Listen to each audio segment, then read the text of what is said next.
Suspense.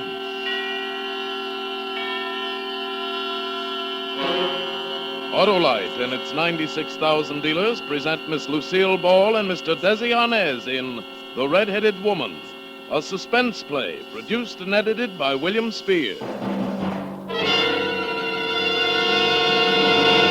Well, Hap, are you over your cold? Oh, no, Harlow. I still feel run down. Hey, watch your words. We're on for Autolite Stay Full batteries, remember? And Autolite has done everything to keep these brawny bundles of endless energy from running down.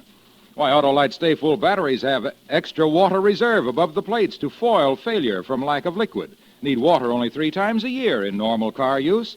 They've even got fiberglass retaining mats at every positive plate for longer battery life. Why, in recent tests based on SAE life cycle standards, Autolite Stay Full batteries gave 70% longer average life than batteries without Stay Full features. So, friends, see your Autolite battery dealer and get an Autolite Stay Full battery for your car. You're always right with Autolite. And now, with The Red-Headed Woman, and with the performance of Desi Arnaz and Lucille Ball, Autolite hopes once again to keep you in suspense.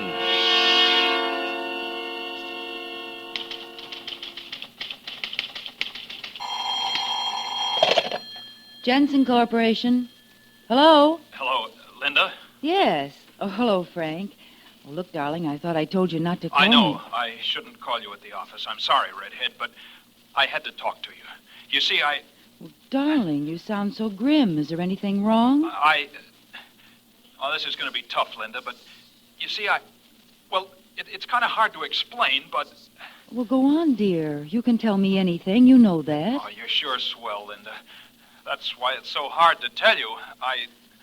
Frank, you haven't committed a murder or anything, have you? Oh, no, of course not. Well, what is it then? Linda, please, I tried to tell you last night. I know it's hard to justify, but... But what? Frank, you've met someone else, is that it? Yes, Linda. I'm sorry. Oh, it's quite all right. Is she blonde or brunette? Oh, honestly, honey, Linda, I couldn't help it. It was one of these things. It just happens. Sometimes things do. Well, you don't have to explain, Frank. I'll send your ring back this afternoon. I hope it fits her. Good luck.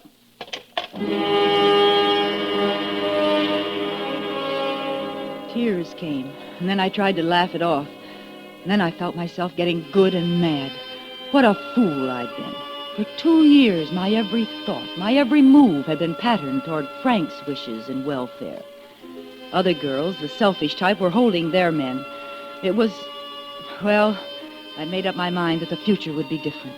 From that minute on, I'd think of myself first, last, and always. Suddenly, I wanted to get away, do things, have beautiful clothes, money, especially money. I suppose it's a kind of independence any woman wants to grab for in a moment like that, when she's found out you can't depend on a man.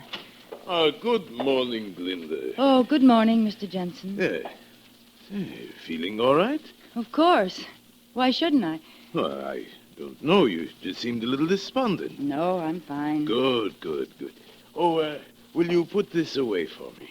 What, payroll money? Well, it's only the 5th, isn't it? I'm going to Florida for a couple of weeks, Linda. Oh. I do the payroll money today because I'm leaving tomorrow. Oh, that sounds wonderful. Yes, doesn't it? I've been thinking about it for years. Say, why don't you take a few days off while I'm gone, Linda? What? Oh. Why don't you, Linda? It's a good idea. Certainly I won't be needing you. Well, I could come in on the 14th and handle the payroll. Oh, you needn't bother. I can get Walters. Well, he's pretty busy, Mr. Jensen. I'll come back and handle it. I'll just be in the country somewhere close by. Thank you, Mr. Jensen. Looking back, I suppose I thought of stealing the payroll right then. I must have, for a few minutes after Mr. Jensen left, I visualized how easy it would be. Only he and I had the combination to the safe. He'd be far away in Florida for 2 whole weeks. I could leave the next day. I could have at least 10 days before anyone could find out anything was wrong. I thought about Frank and that brush-off he'd given me. How easily I might forget him in new surroundings. Well, when I closed the office that evening, I took the envelope with $21,000 in bills and stuffed it into my handbag.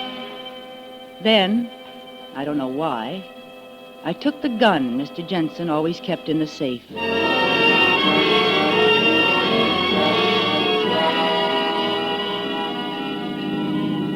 Next morning, I left Kansas City and began driving west. By the next afternoon, I was well into Texas on the inland route. I knew vaguely that I had to get across the border, but the actual fact that I was a criminal hadn't quite percolated yet. A few miles out of Big Spring, the weather changed, and dark gray clouds replaced the blue skies.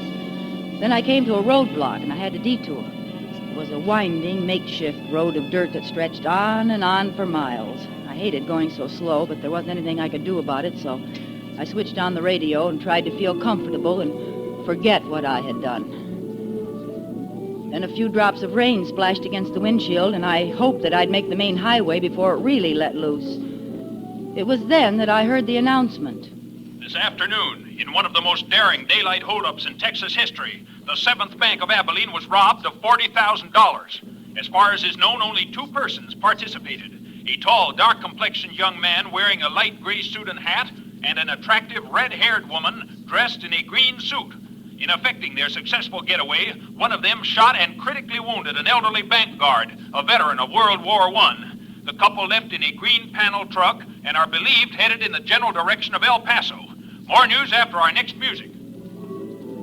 Well, these were worse criminals than I was by far, and they'd made a getaway.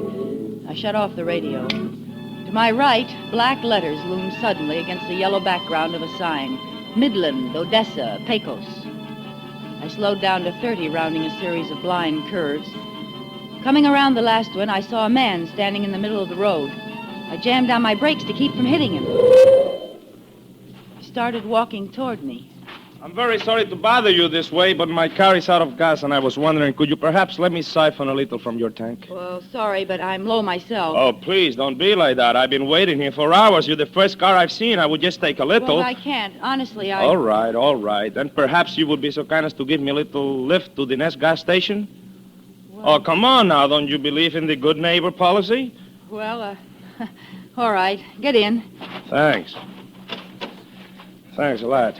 We'll find a gas station right on here someplace. I won't even take you out of your way. Well, that's all right. I'm going in the general direction of El Paso? El Paso. It all came together suddenly. The radio announcement and this man who was just sitting down beside me. He fitted perfectly. Dark complexion, light gray suit. I glanced at the car parked by the side of the road. Yes, it was a green panel truck. Well, senorita? Look, I'm terribly sorry, but I don't think I can take you after all. You see, Oh, now, please. I have been marooned here for 2 hours. It's very important that I get to Pecos in the next 2 hours. Oh, and where are you going after that? Me? I'm going to travel all over. After Pecos, I'm going to beat it down to Juarez. That's across the border. From there, we're going... Yeah, that's what I thought. Look, I would like to pay you for helping me. He drew a sheaf of new bills from his pocket and dropped a fresh 20 into my lap. I opened my handbag and my fingers closed around Mr. Jensen's gun. He looked down at it. Hey, what? I said I've changed my mind. Okay. If that's the way you feel. I don't argue with a girl who's got a gun. I didn't even wait for him to close the door. I let out the clutch, stepped on the gas, and got away fast.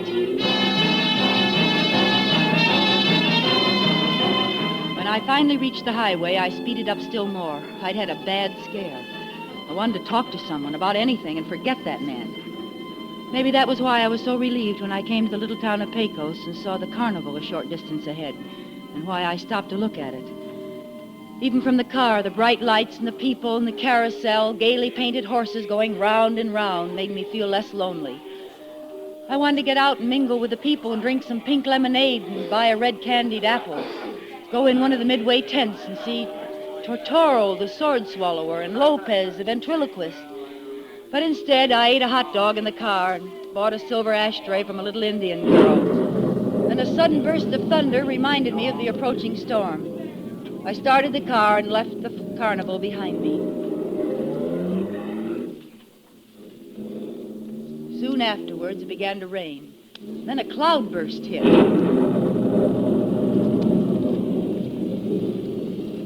15 minutes later, I spotted an auto court. As I came to a stop, a gray mustached man in a rubber hat and raincoat came out to meet me. Hello there. Hello, how far to El Paso, please? Not planning to go there tonight, are you? Well, You never make it. A lot of bad spots in the road. I know because in rainy nights I always pick up a lot of money pulling stalled cars out of the mud. Well, maybe I'd better spend the night here then, if you have a vacancy. I got more vacancies than anything else. I'll fix you up with the best cabin on the place. Used to live in it myself. Come on, I'll show you. It's number 3. Oh, it sounds fine. Do you mind if I use your phone No, first? go ahead. Go ahead. There's a booth over there right next to the office. Thank you. I'll open your cabin door and leave the key on the dresser. You can put your car in the shed there. I was going to phone the El Paso police and tell them where I'd last seen the man answering the description of the Abilene bank robber. I dialed and waited for her to answer.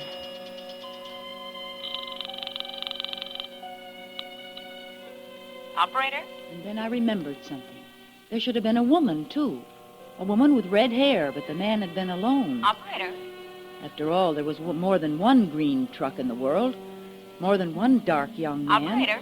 And besides, I thought with a shock, I'm in no position to risk their maybe tracing the call and finding out my name and investigating me. I hung up the receiver. I went out and wheedled a cup of coffee and a donut out of my host. And then I went up to my cabin and went to bed.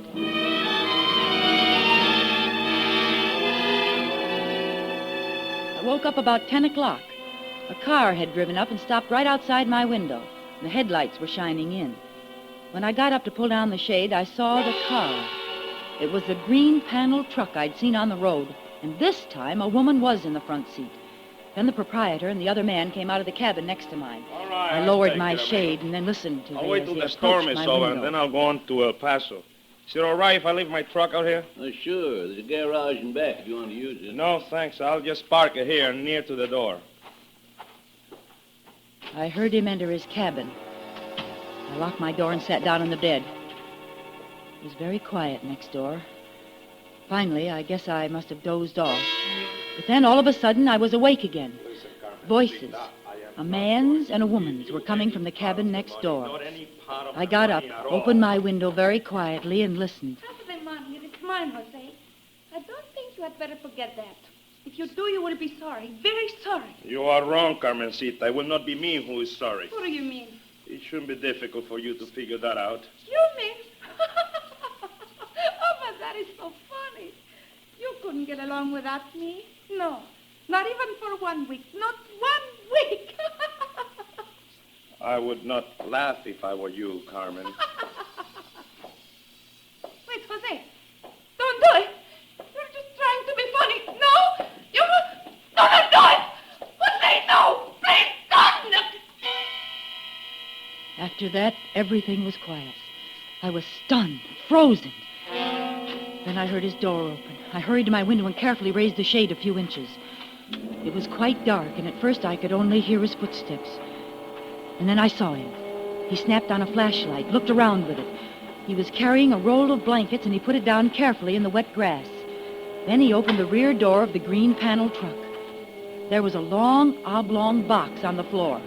He stooped over and lifted what I'd thought was the roll of blankets, but I was wrong. From one end, a head was visible. A woman's head, with red hair. I must have thrown up my hands and hit the window shade. It clattered to the top. In the tense silence of the night, it sounded like a machine gun. The man outside spun around. Huh? He trained his flashlight on me. He took a long look. Then he turned around and dropped his gruesome bundle into the long box. I turned away. I couldn't look anymore. Finally, I heard him walk toward his cabin, go inside, and shut the door. Then I took a chance. I threw on my raincoat and shoes and hurried to the proprietor's office. I knocked on his door and called to him. There was no answer. So I wrote a quick note and slipped it under his door and hurried back to my cabin. I closed my door and was just fumbling with the key when the lights went on. No use to lock it now, senorita, and don't make a noise. He was sitting in a chair, smiling, casually pointing a gun at me. My gun that I'd foolishly left on the dresser. You were not so very smart, were you, sweetheart? This gun, it looks nice. I think you handle it good, too. I almost found out this afternoon on the road, didn't I? Now, look, I wasn't going to use it, honestly, but, well, you know, you read a lot in the papers about the trouble people get into picking up strangers, and Yes, sure. You're always careful. Stay out of trouble. Mind your own business. That is very good to remember, Well, senorita. That's all I was doing. Well, what do you want with me? It's just too bad you looked out on me just now. I wouldn't have known you were here. I didn't mean to spy on you. I was awake, and when I heard a noise outside, I looked out, that's all. That was natural, wasn't it? Maybe, but it didn't turn out so good for you, did it? Come on now, we're getting out of here, and you are coming with me. But where are we going? Just places, senorita, just places. Come on now. But what do you want with me? You don't want me. Don't want you? Why, I'm crazy for you. I've been looking for you. I've been looking for somebody just like you.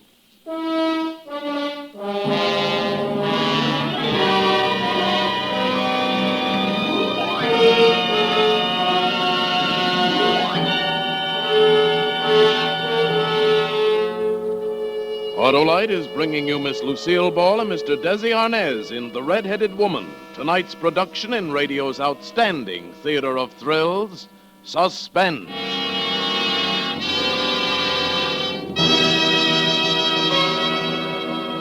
Feeling better, Hap? No, Harlow, I think I'll take the vacation my doctor advised. Decided where you'll go? Not yet. Well, how about the Atlantic Ocean, or the Great Lakes, or the Mississippi River? Say, that's a lot of water. Right. It'll remind you of Autolite Stay Full batteries, that they have longer and larger liquid reserve above the plates as compared to ordinary batteries. Need water only 3 times a year in normal car use. Or, hey, better still, Hap, visit the zoo, see the camels. Tell them Wilcox sent you. What? And get tossed out on my ear for suggesting that Autolite Stay Full batteries can go without water longer than camels can? Well, tell them about those fiberglass retaining mats protecting every positive plate for longer battery life. Tell them that in recent tests based on SAE life cycle standards, Autolite Stay Full batteries gave 70% longer average life than batteries without Stay Full features. Well, wherever you go, Hap, take along an Autolite Stay Full battery. You're always right with Autolite. And now, Autolite brings back to our Hollywood soundstage our stars Desi Arnaz and Lucille Ball in The Red-Headed Woman, a tale well calculated to keep you in suspense. It was quite a moment. Jose motioned with the gun for me to pick up my suitcase.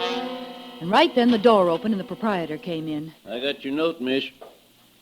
Well, what's all this? What's the gun for, mister? Oh, it belongs to the lady. She was just showing it to me. Oh, yeah? Well, yes. Yes, that's right. I'll take it back now. This man bothering you, miss? Is that why you left the note?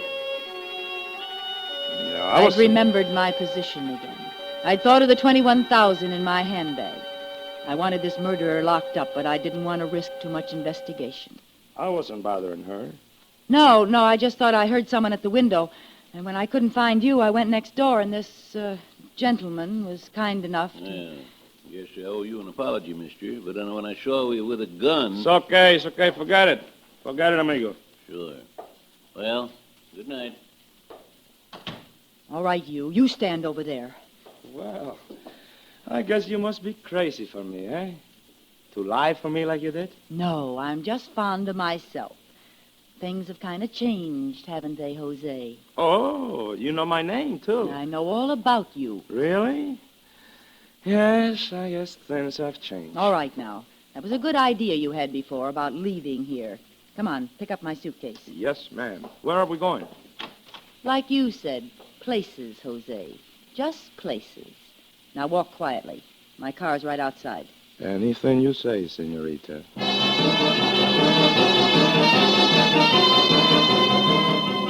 He drove while I held the gun. After we'd gone about 5 miles, we came to a side road. I told him to turn. It's a pretty deserted neighborhood, no? Yes. Please tell me, where are we going? Oh, you're not going very far. You know, I wish you didn't make me leave my truck back there. Oh, you're worried about what's in that pile of blankets, huh? Yes, that's right. Somebody might find her. Senorita, please. Not a chance. Oh, look, now, why don't we talk this thing over? I think maybe we could. I'm not buying a thing. Well, I certainly hope you know what you're doing. Uh-oh. I'm sorry, but we're stuck in the mud. Oh, well, that's a very fancy trick, but it won't work. You don't believe me? No. Well, then get out and see for yourself. And have you drive off and leave me? Oh, no, thanks. Come on, start the car. But I'm telling you the truth. We're stuck in this ditch. You better start the car, mister. Okay. Anything you say.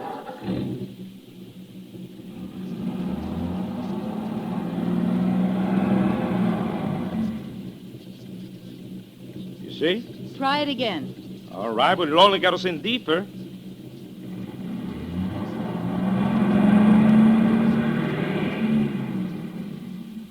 Well, what do we do next? You're running the show. You tell me. Okay, I'll tell you. Get out of the car. What do I do now? Pick up some broken branches and put them under the wheels. Like I said, you are running the show. No, never mind. It's too dark. I can't see you. Get back in the car here. But you give up too easy. Why don't you think of using a flashlight? I don't have one. Well, maybe if you ask me real nice, I will let you use mine. Where is it? It's here, in my coat pocket. All right, senorita, drop the gun. Quickly. It was over in a second. Before I knew it, he'd reached in his pocket and jumped behind me. I'd forgotten the most important thing of all. I hadn't searched him. I could feel the gun against my back. Now you're going to get into the car. Hurry. Yes, sir. Now you will drive for a while, no? But I thought we were stuck. That is exactly what I wanted you to think. Good, eh? Start the car.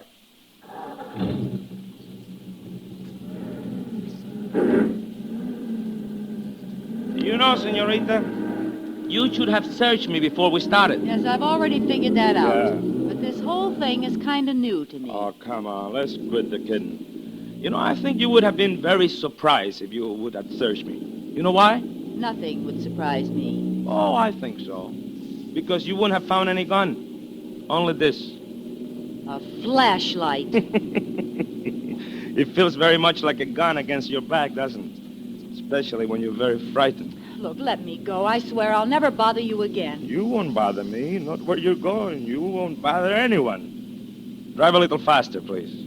I drove for several miles without saying a word. Then I took a chance. I speeded up to 60, then jammed the brake to the floor. Oh! Jose's head banged against the windshield. He dropped the gun. I grabbed it almost before it hit the floorboard. Now, out again, Mr. Finnegan. We're going to change seats. Oh, my head. That was very smart, baby, very smart. Almost as good as your flashlight gun trick, hmm? It's better. Your trick wins. Oh, well. What cooks now? We're heading straight into El Paso Police Department. But, baby, you can't do that. Why can't I? Because it's too foolish.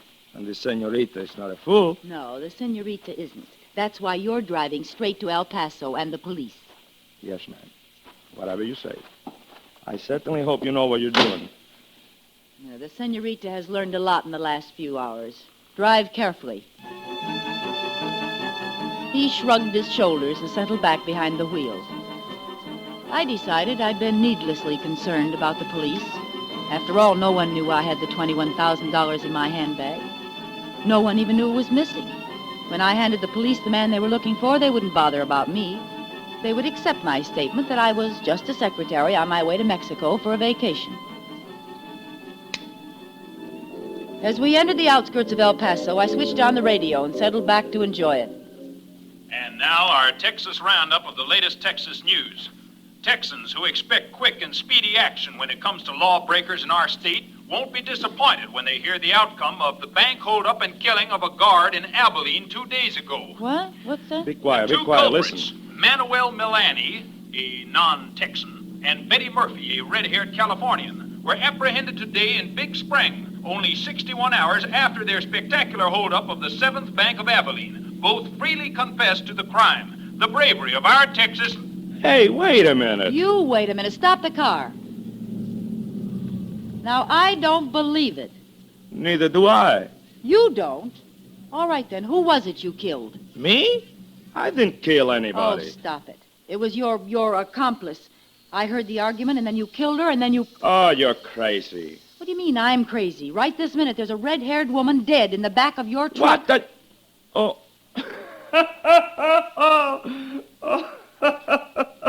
Oh, boy, that's a good one. You know, you're right. You did hear an argument, and you did see me put a red-haired woman in the trunk. She was dead. Yes, that's right. She has been dead all her life. She's... The argument, as you say you heard, went something like this. Half of the money? It is mine, Jose. I don't think you had better forget that. If you do, you will be sorry, very sorry. You are wrong, Carmencita. I will not be me that is sorry. You couldn't get by without me. No, not even for 1 week. Not 1 week. For heaven's sake. A ventriloquist. What do you mean, a ventriloquist? I am the best. Jose Lopez, the great. Oh, what a relief. Yeah, your relief. What about me? I thought the whole time, here I am traveling with a criminal. Me? How could you think that I was a... Why not? You got the red hair, you're wearing the green suit, just like the description. Oh. Hey, listen, there's only one other thing that is confusing me. What's that? How come you carry such a big bankroll? All these thousands of dollars in your purse. Well, Yes? Well, you... Oh, what's the use? I might as well tell you the whole story.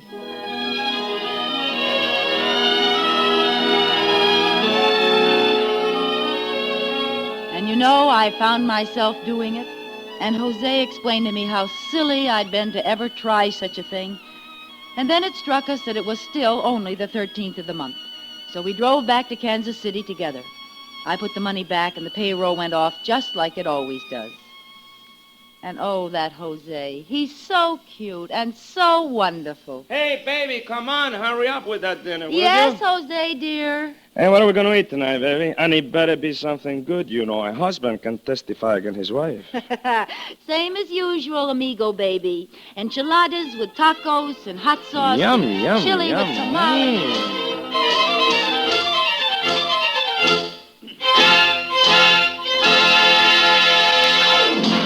Suspense, presented by Autolite. Tonight's stars, Lucille Ball and Desi Arnaz. Lucille, I heard your radio show last Friday night.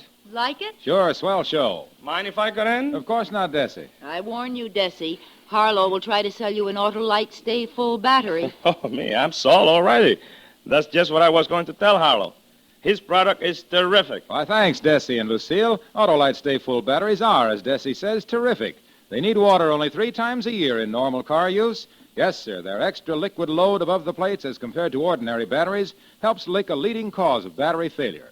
Autolite Stay Full batteries are just one of more than 400 products Autolite makes for cars, trucks, planes, and boats in 28 plants coast to coast. These include complete electrical systems used as original equipment on many makes of America's finest cars and trucks. Batteries, spark plugs, coils, distributors, starting motors, bullseye sealed beam headlight units. All engineered to fit together perfectly, work together perfectly, because they're a perfect team. So, folks, don't accept electrical parts supposed to be as good. Ask for and insist on Autolite, original factory parts at your neighborhood service station, car dealer, garage, or repair shop. Remember, you're always right with Autolite.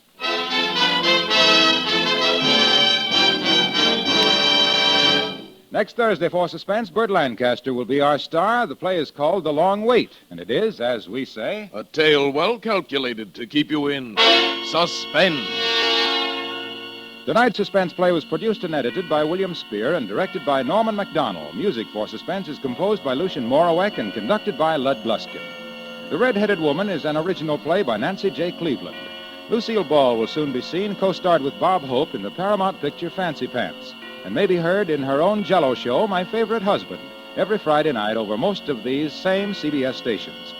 In the coming weeks, you will hear such stars as Burt Lancaster, Mickey Rooney, and Lana Turner. And don't forget, next Thursday, same time, Autolite will present Suspense, starring Burt Lancaster.